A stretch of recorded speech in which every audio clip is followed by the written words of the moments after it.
How is it going, everyone? It's K Lumberty here, and today we are going to be talking about Cartoon Network Block Party on the Game Boy Advance. This is a fantastic little Mario Party clone. I actually really love this game. I've really enjoyed my time with it, and I plan on putting more time into it because it just is a really good game.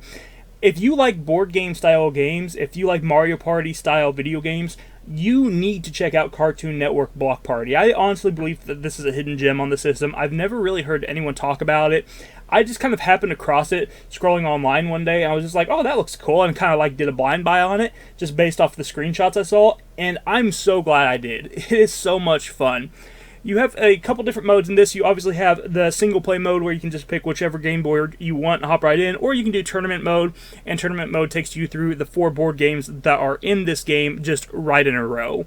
You have 4 different ones. The first one you have is the one from Cow and Chicken. I'm not very familiar with that cartoon, but the whole point of that board is to collect pork butts. And you collect pork butts, and if you get back to the start with 4 pork butts, you win that board. The second board is Ed, Ed, and Eddy, and that one requires you to get trophies and also get back to the start with some cash on you as well.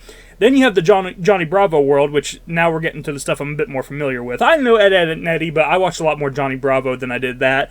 Johnny Bravo's world, you're actually trying to help the nerd Carl. You're trying to help him get a date, and you're basically just trying to find him some supplies to make himself look more like Johnny Bravo, basically. You're trying to find a black t-shirt for him, you're trying to find hair gel, you're trying to find a corn dog, and you're also trying to find a pie also. And you also have to go across the finish line with money as well. You have to have some cash on you on that one as well to be able to beat that board. And then the final board, and my favorite one personally, is Courage the Cowardly Dog's world. That one's really cool. You go into this world, and Eustace and Mariel are actually like kidnapped by this evil character, and you are trying to save both of them. So the whole board is based around like this haunted mansion looking thing, and it's actually really cool. I really like the mansion, and I just like I've always kind of liked more spooky vibes and stuff like that. These kind of like cartoony, spooky horror stuff. So I really like this area. It has a few different like doors you can go through and a few different areas to explore. It's also, honestly, the easiest board out of all of them, and it is a little bit too quick. I wish this board would have lasted a bit longer. However, I still enjoy it for what it is, and aesthetically, I think that this is the best looking one. I absolutely love the way that this one looks. This game is a lot of fun, and if you've played Mario Party, you basically know what to expect in this one. Instead of dice rolls, you have basically a meter that goes through 1 through 9, and you have to click on the meter, and it will slowly stop on a number, and then you will take your turn, and depending on what space you land on, you will get certain items, or you will have to participate in mini-games. And the mini-games in this game are also really fun. I like the mini-games. I think my favorite one is lawnmower racing. That one was actually a lot of fun. I really like that one. You'll see, probably the one you'll see the most of is the one where you're trying to strike a pose as Carl. I'm not a huge fan of that one, and that one shows up a bit too much, I will say. But there's still some other good ones. I like the one where you're catching bats in the attic. That one's pretty fun. The skateboarding one is alright. And there's also one where like the other characters are like zombies and you're trying to like grab garlic or something to like repel them and turn them back to normal. It's kind of odd, but I like those little game modes. I like all those different game modes, and I think they did a pretty good job with all of those little mini games. They're pretty unique, each one of them, and they're really fun. So I'm glad that they did a good job with those, and they feel really in place in this game. They feel like they did a good job of making sure that they fit this game very well, because sometimes the mini games in other party games can kind of take away from the action of the board game stuff going on and kind of take away from what you're doing. But in this game, it works pretty darn well. So I think they did a great job with mini games, and I like that you're not constantly doing mini games. It just kind of depends on if you land on a mini-game space. So I do like that. There's other spaces on the board as well. There's some shortcuts and stuff like that that you can unlock. There's places on the board that will give you some extra like currency for whatever currency is on the specific board that you're on. There's some where the guy, you can meet a guy like on Cow and Chicken. You can meet this one character, and he will go find another pork butt for you if you pay him. So there's stuff like that, and stuff that you're probably used to seeing in games like Mario Party and stuff like that. So all that stuff works fantastic, and they did a great job with it. And the way this game looks is actually fantastic. This is a wonderful looking game. All the characters and all the sprites look great. The environment, the boards and everything, those all look amazing. I think they did a fantastic job with that. I love the music in this game, especially the music on the cow and chicken level. I will be honest, I like that kind of like rednecky hillbilly music that's playing in the background on that one. But this is just a really fun, charismatic game.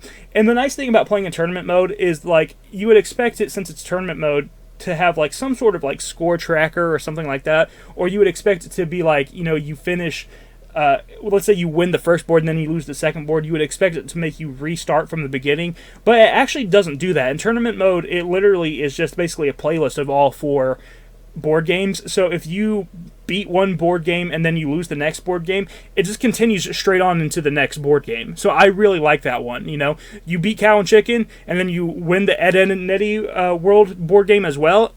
Let's say you lose the Johnny Bravo one after that, doesn't matter. You're still going to go on to the Courage the Cowardly Dog world. So that, I think, is actually really good. I'm glad it didn't cause me to like restart every single time I lost on a board or anything like that.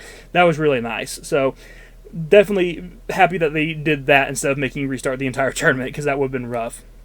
The only real issues I ran into this game, I'd say the only issues that I really ran into this game would be with the Johnny Bravo world.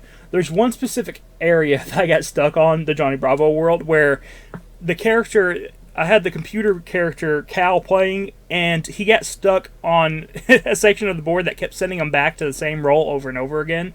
You can land on these re-rolls, and it'll let you roll your dice again, but if you roll a 9, it will take you up to another one on this specific board, and it will say, go back 9 spaces. So you can get stuck in this infinite loop of going back and forth. So I was stuck watching the computer do this for like 5 minutes straight.